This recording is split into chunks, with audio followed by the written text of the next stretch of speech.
idealism prevails. Make the world a better place.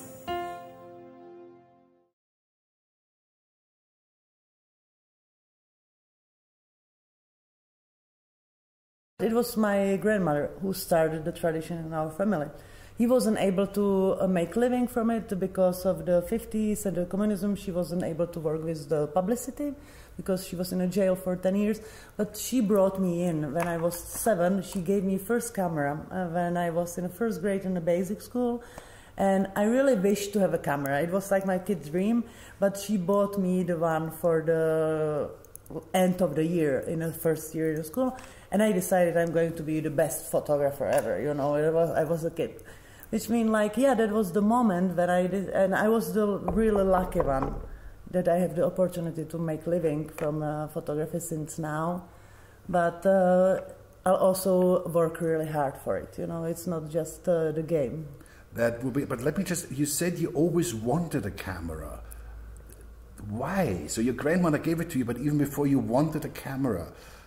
Because I was a kind of non-communicative kid. And for me, it was the way how to can get to the people, and I don't have to communicate like with the words. You just go and take a pictures. That was, I think, the first moment. Now you are a very internationally very well-known war photographer.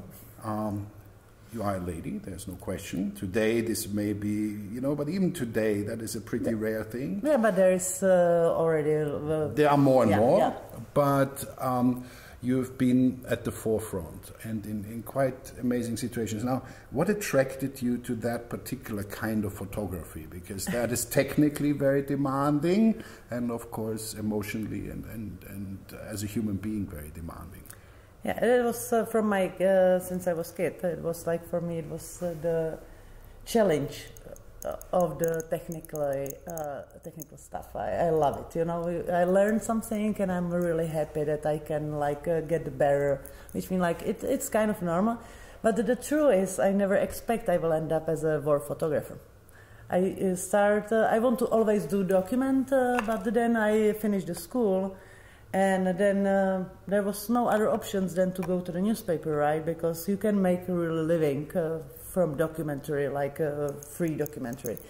You know, I get to the newspaper, and then after a few years, they realize that I'm pretty good to get anywhere, you know, because I'm the girl, which means like the people are much more soft to you, and they try to help you as a woman always. Which means, and then I get, that was by actually coincidence. The first big assignment was the elections in Pakistan in 2006 or 8, I'm not sure, I don't want to. And there was the year when Benazir Bhutto was killed, which means I flew to Pakistan for the street fights after her assassination.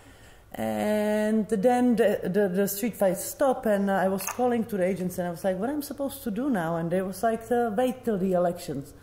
And I was like, but it's in 6 weeks, you know? And they was like, yeah, why not? And I was sitting in Islamabad, and I was like, what I am going to do in Islamabad for 6 weeks? And I started to search on the internet, and I found that there is the biggest bazaar, smuggling bazaar. This is drugs, alcohol, and guns. In between of Afghanistan and Pakistan is a tribal area. And I was really young and really stupid. And I was like, oh, that's a great story. And nobody did it before. I should ask why nobody was there, but I wasn't. I was like, I will do the story in the meantime.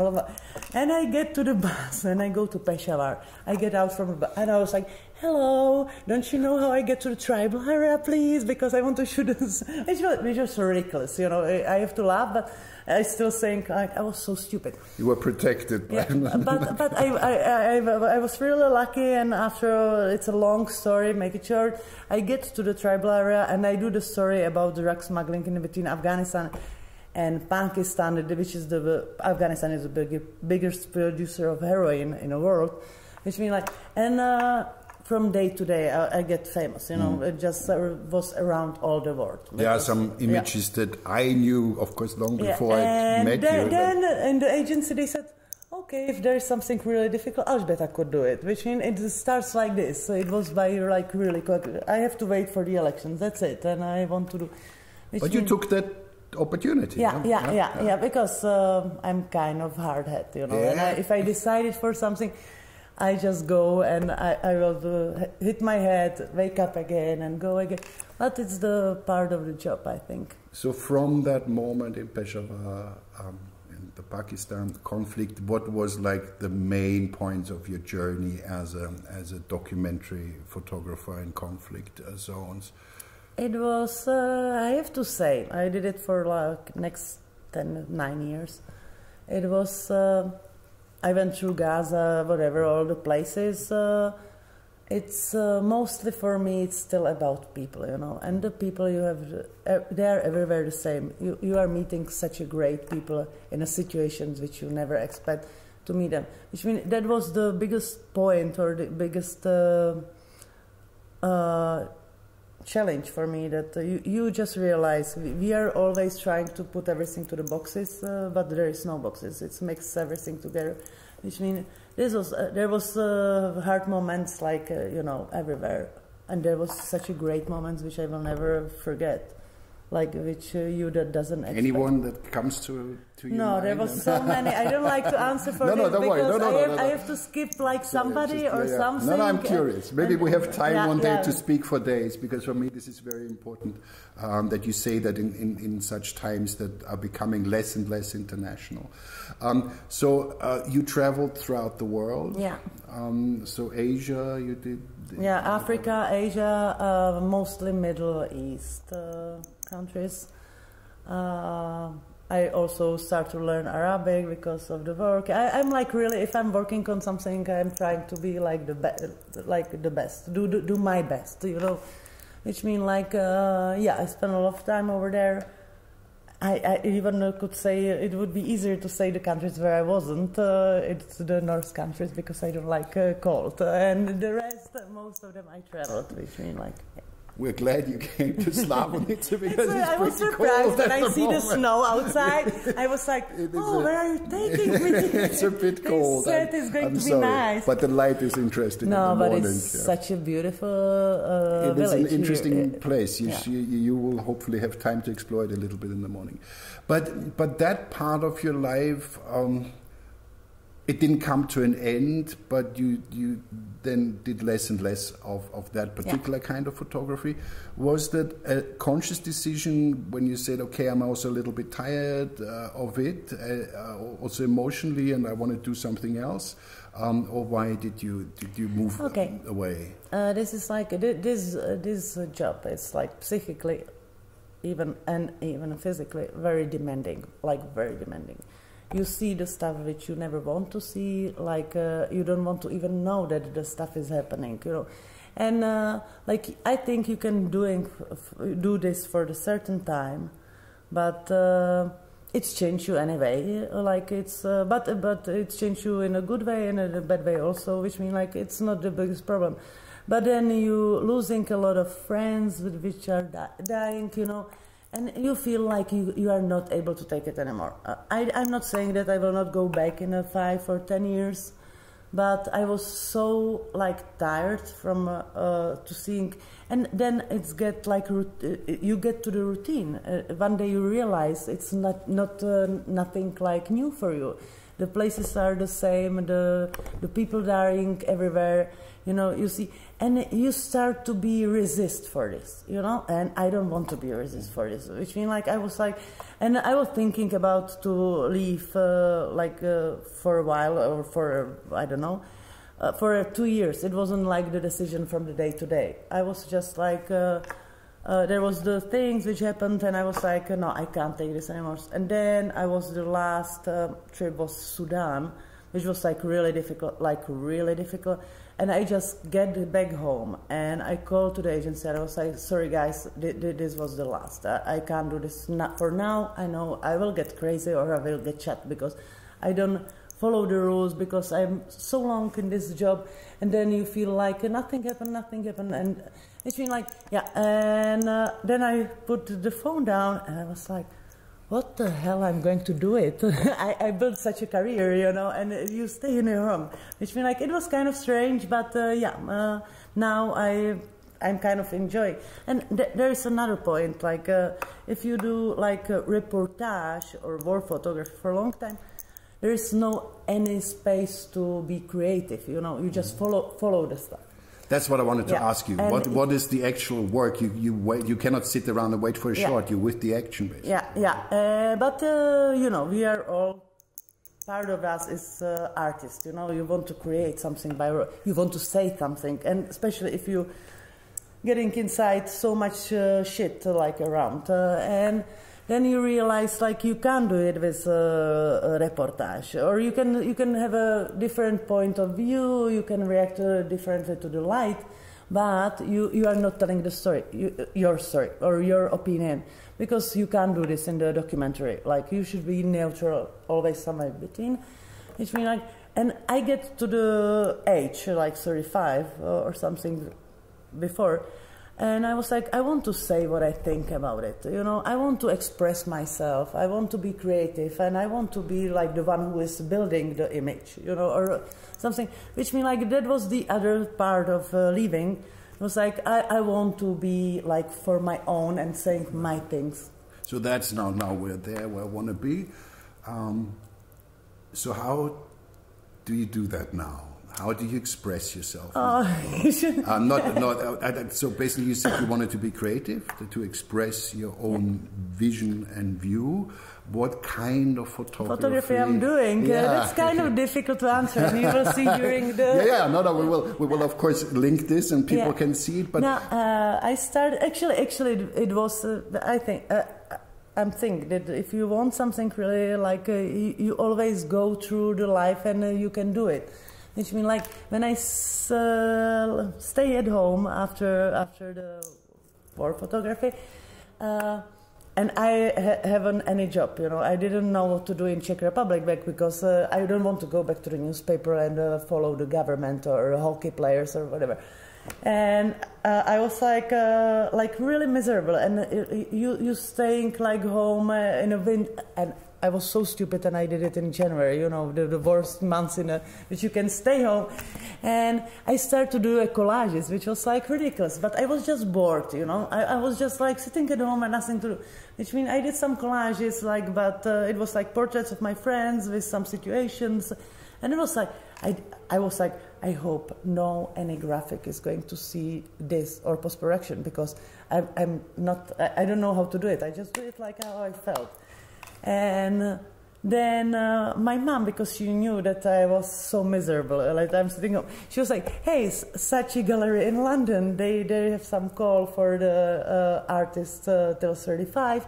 And it's the first time they accept photography, because mostly they are just the painting. And I was like, are you crazy? I am a reportage photo, a documentary photo. I have nothing to send to Saatchi, you know. And she was like, but you have the collages, you know, you can try. And I won the contest, which was like, and it was so... It's Saatchi and Saatchi. No, it was so important for me in the moment, because... As an artist. It give me power to go, like, you know. I said, okay, I can do it. I can do whatever I want. I just can do collages if I like. It was like really great moment for me in the beginning of this. Which means now I'm doing like really subjective documents. I'm doing portraits, but stylized portraits.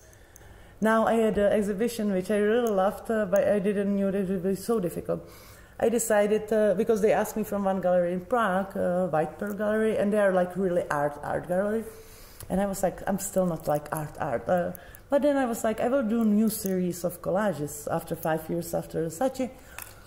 And I did it like, because I get 40 this year, and I was like, you get to the point when you said that our lives are just the ruins of our dreams, you know?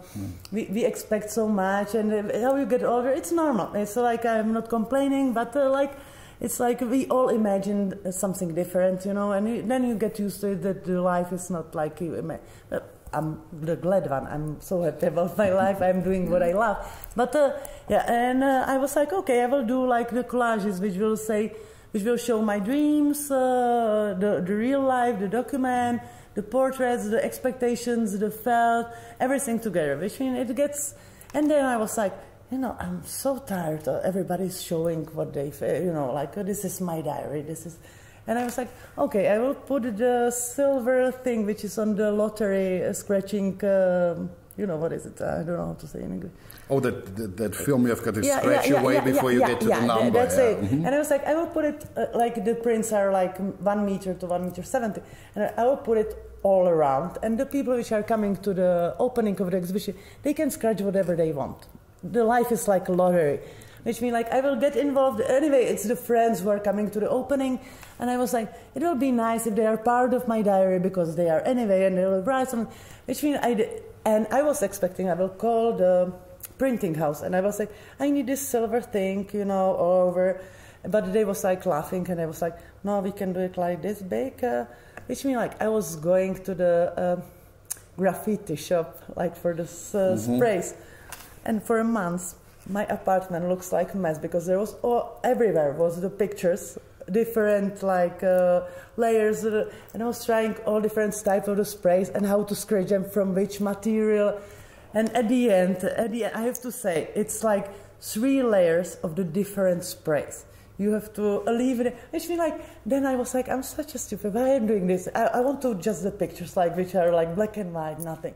It was so much work, but then the exhibition opening of the exhibition came, and the people was so amazing, They love it, and it was like everybody was like from the kids to the old people. Everybody was scratching, everybody was writing, and the result is absolutely amazing. I love it, I was surprised by myself. And you documented the process? Yeah, we documented the process, and now it's the torsos of it because you have still the collages, but then it's the rest of the silver what stays. After the opening, I said, okay, we will fix like this. With the message, with everything, we will not clean it, we will just leave it as the people did it. And the results are like great. Which means it's supposed to be a game, everything. Well, that's a lovely arch from the little girl that was not very communicative to doing something that is in its very nature so engaging. I love it. I want to see it. You will, probably. Yeah, I'm looking forward to that. We're living in a world now where making images has become so easy. And actually making fairly good images technically. The smartphone situation, it's all sharp. How do you feel as someone who's dealt her whole adult life with making images? How do you feel about that? Is that something positive, or is it just so much that it will kill the image? No. Or do the images still get through? No, definitely. You know what? I think the situation is the same as in the end of the 19th century, actually, when Kodak was bringing the full kinofilm. Before it was the mid format or something. But there was, imagine, you are the photographer 1885, you have to have all the equipment, like 50 kilos, everything, and you do one image, and it's a kind something of goes wrong. And then the Kodak came, and there is like 36 frames in it, and every family get a camera.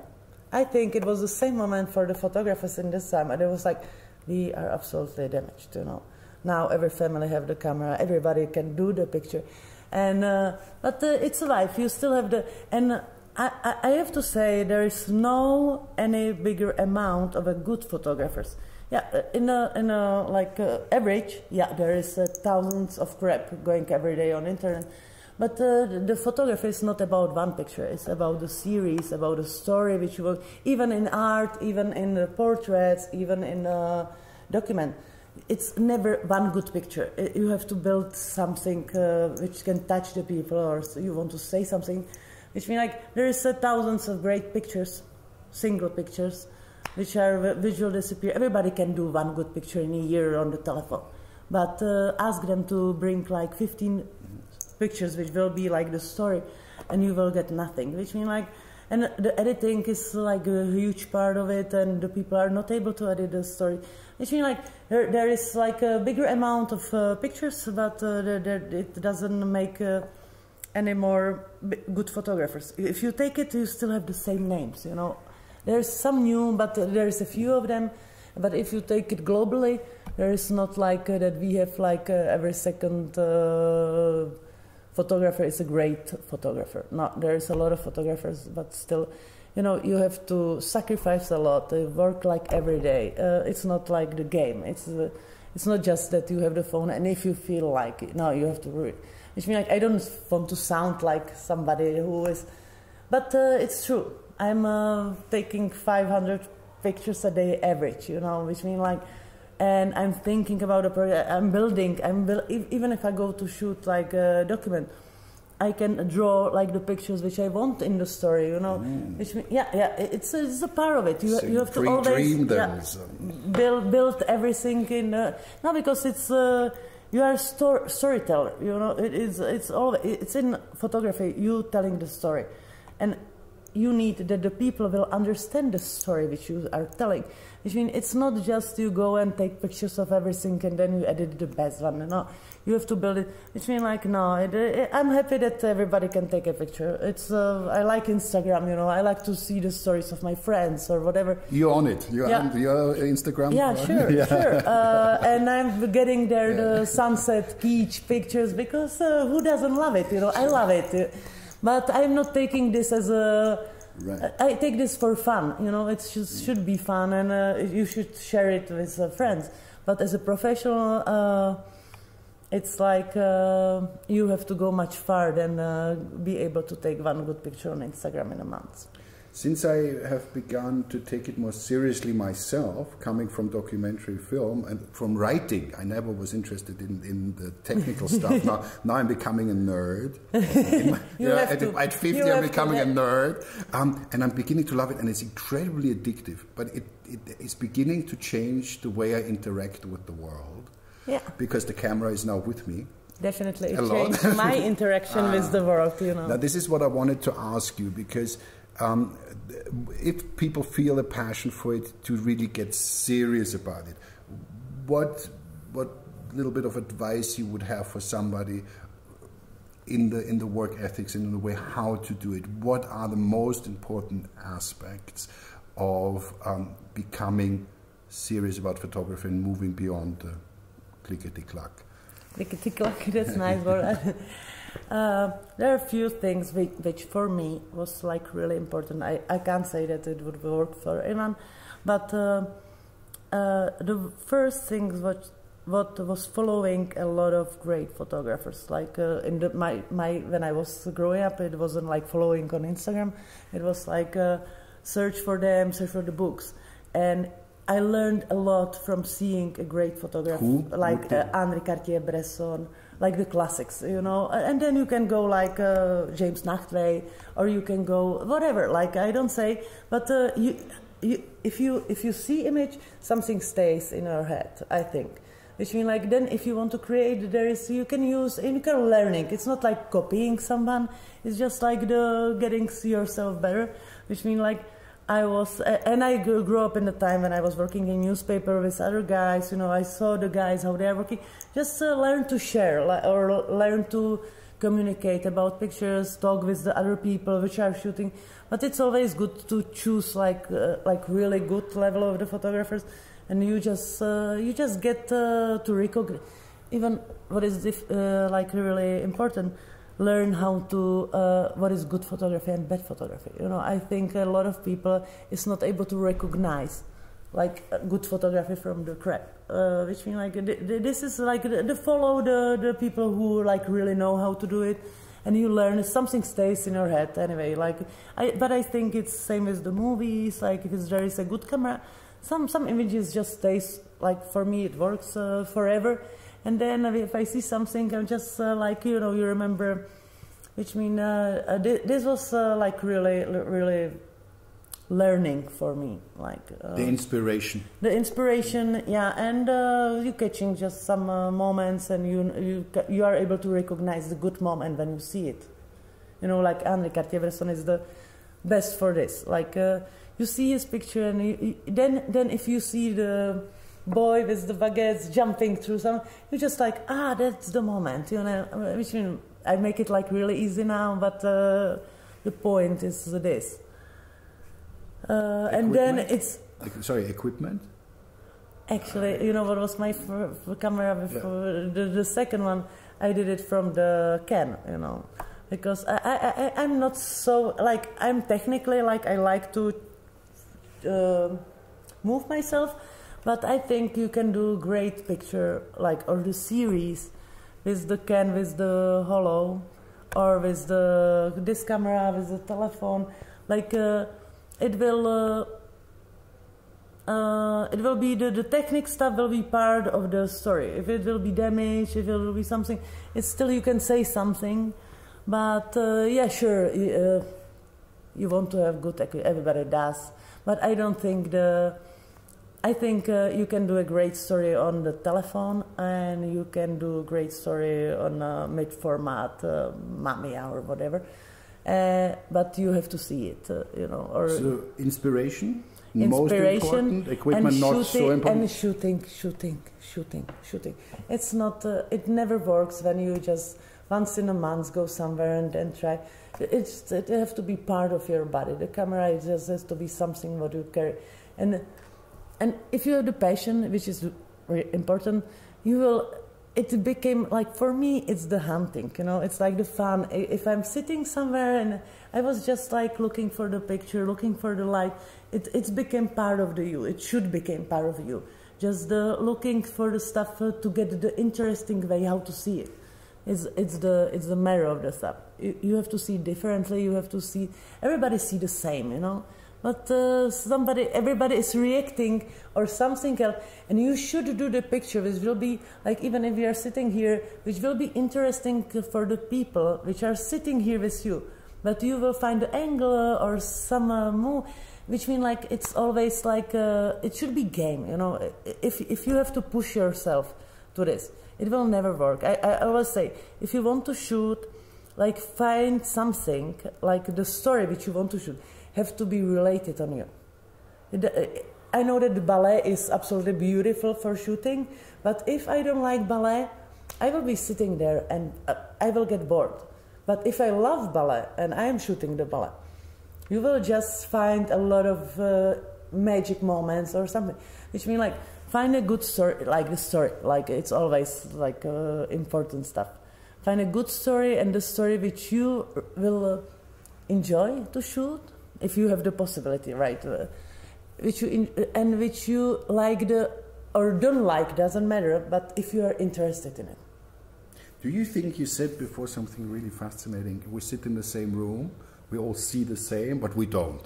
Yeah. Do you think that men and women see differently? I'm trying to figure this out with photography now. Yeah, I think, no, I think there is a, you know, you can't do the rules like... No, that is a generalization, I know, but... Yeah, I think the women are much more sensitive for the emotions, you know, all of, and it's like if you compare men and women, so you have to say not even about the images. But I wouldn't be globalizing or doing like this as a rule for everyone, but mostly... Men have the better feeling for the action, for the heroism or stuff like it, and women are going more deep and more emotion. But not a global, but I think so. In my opinion, like I saw a lot of stories which the men do and the women do the same. There is, but you can see everybody is different. You know, there is no like I can't tell. Like the women are better in shooting kids, because even the men can be great, you know. Which means, yeah, but globally, emotions versus action. We're getting there. The marvel of photography, maybe like drawing up to a point, is still, I think for me at least, indeed this frozen time, this moment in time which is eternal. The moment you take it, it is eternal, which is so different, of course, to film, which is so different to sound, which is so different to everything else, really. Do you think this will stay with us? If we survive for the next few thousand years, do you think people will still take still images? Yes. Absolutely, I absolutely believe in this. That's kind of, It's same as the paintings, you know. There's you can say a lot of words, you can show a lot of videos, but then there is a moment, one particular moment, which if you're frozen, you will tell everything and you will see all the video. You don't need to do. It's like kind of magic, and it's like we are talking about the top photography, which you can. But yeah, this will be survived. But because if you can come somewhere and see the picture on the wall, which can touch you without nothing else, this is what we. This is art. This is what we want to save, and this is what we want to do. It will be still the highest. Expression of humanity. Yeah, exactly. Sorry. I would be looking for words. I think about this a lot. Thank you.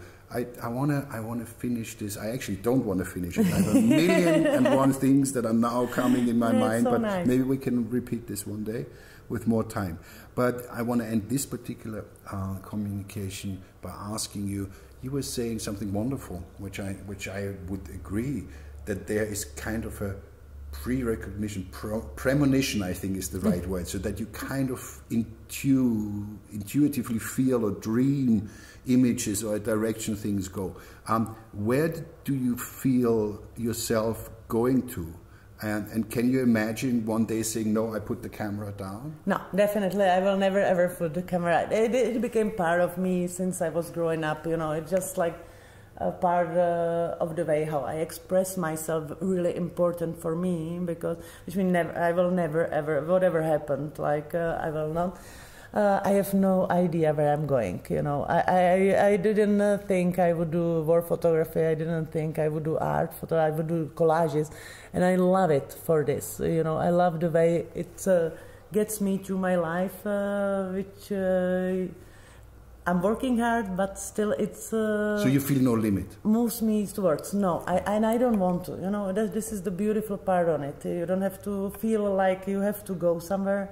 You just can try. And now I'm in the part of my life when I am experimenting with photography. I want to try everything, because for 15 years I was working as a reportage document photographer, and now I can, I'm trying to express myself, work with the different types. You will see now we do the series when I'm taking pictures and somebody is drawing to the pictures to say, you know, and then there's collages with the scratching, and I have a great idea for the next exhibition, which, you know, and it's getting like I'm getting back to my childhood, you know. But this is absolutely great. I have so much fun, and I'm so even if sometimes I'm sitting with the sprays of 50 layers and I'm like, it doesn't work, I don't want to do it, but still the joy of making it, enjoying so much the possibility that I can play in my life, and I can do anything, and it might end up in the trash can, you know, but still I enjoy doing it.